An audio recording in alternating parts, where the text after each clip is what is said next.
আসসালামু আলাইকুম আমার ভিউয়ার্স আপুরা ভাইরা আপনারা সবাই কেমন আছেন? আলহামদুলিল্লাহ। এই তো নতুন আরেকটা ব্লগ নিয়ে চলে আসলাম চাঁদ রাতে।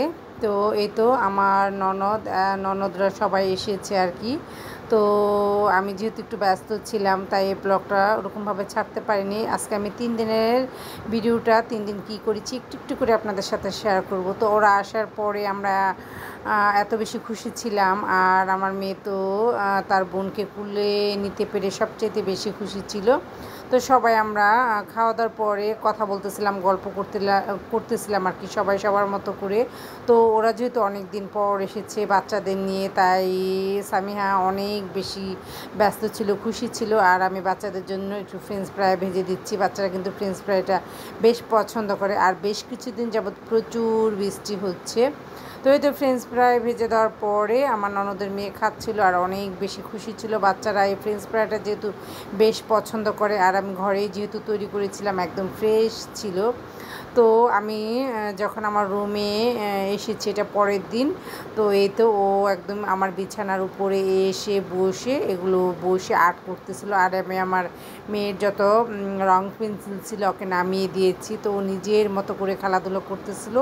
আর এই তো ছোট্ট যে বেবিটা সে মিমির কুলে বসেছিল আর কি। তো মানে মাশাল্লাহ এত শান্ত আর এত হাসি খুশি বাচ্চাটা। তো রাতের বেলা রজামনির বাবা যখন বাসায় এসেছে মামাকে দেখে তো বেশ খুশি, একদম মামার কুলে চলে এসেছে, একদম যেতে চাচ্ছিল না। আর আমাদেরও খুব ভালো লাগতেছিল, খেলাধুলা করতেছিল, টিভি দেখতেছিল।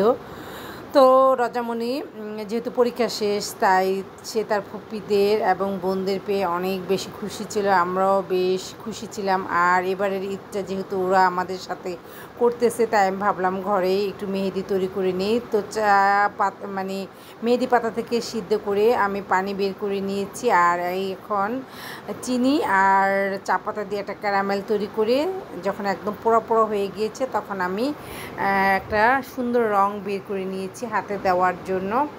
তো এই তো এটা ছেঁকে নিয়েছি আর একটু ঘন করে নিয়েছি। এখন আমি মেহেদি প্যাকের মধ্যে সেই পানিটা দিয়ে দিচ্ছি। এটা আমি প্রায় এক রাত্র পুরো ভিজিয়ে রাখবো। তো দিনের বেলা যেহেতু তৈরি করে রেখেছি, আর এই কাজটা যেহেতু সকাল থেকেই করলাম, এই টাইমটা যেহেতু অনেক ফ্রি থাকি আর কোনো কাজ থাকে না, আমার জন্য বেশ সুবিধা হয় আর কি।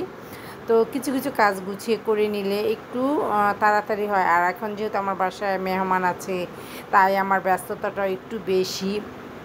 তারপর আমি মেয়ের জন্য সবার জন্য একটু মেহেদি তৈরি করে নিলাম। মেহেদিটা যেহেতু তৈরি হয়ে গিয়েছে তো আমি এটা এখন রেখে দেবো রেস্টে। আর এটা হলো তারপরের দিন, তৃতীয় দিনের ব্লগ। এই তো মেয়েকে গোসল করে দিয়েছি, সবার গোসল হয়েছে মাশাআল্লাহ। আজকে একটু রৌদ্র উঠেছে আর কি, আকাশটা ফ্রেশ ছিল, দরজা জানলাগুলো সব খুলে দিয়েছি। আর এই যে বেবিটা আমার সাথে খেলা করতেছিল, সে তো মানে আমাকে দেখলেই একদম কুলে আসার জন্য পাগল হয়ে যায়। আর আমি চেষ্টা করি ওকে নেওয়ার জন্য।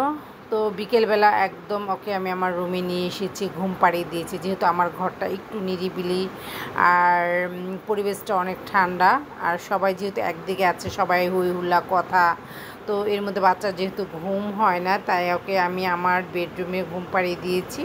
তো যেহেতু ঘুমাচ্ছে, আর এইদিকে আমি সবাইকে একটু ফ্রুটস দিয়েছি। এখন যেহেতু ফলের সিজন, আম, লিচু, তাল সবাই যেহেতু খুব পছন্দ করে, তো সবাই টেবিলে বসে আমরা খাচ্ছিলাম আর কথা বলতেছিলাম। আর এই তো সন্ধ্যার পরে আমরা বের হয়েছি আর কি, যেহেতু মার্কেটে এসেছি।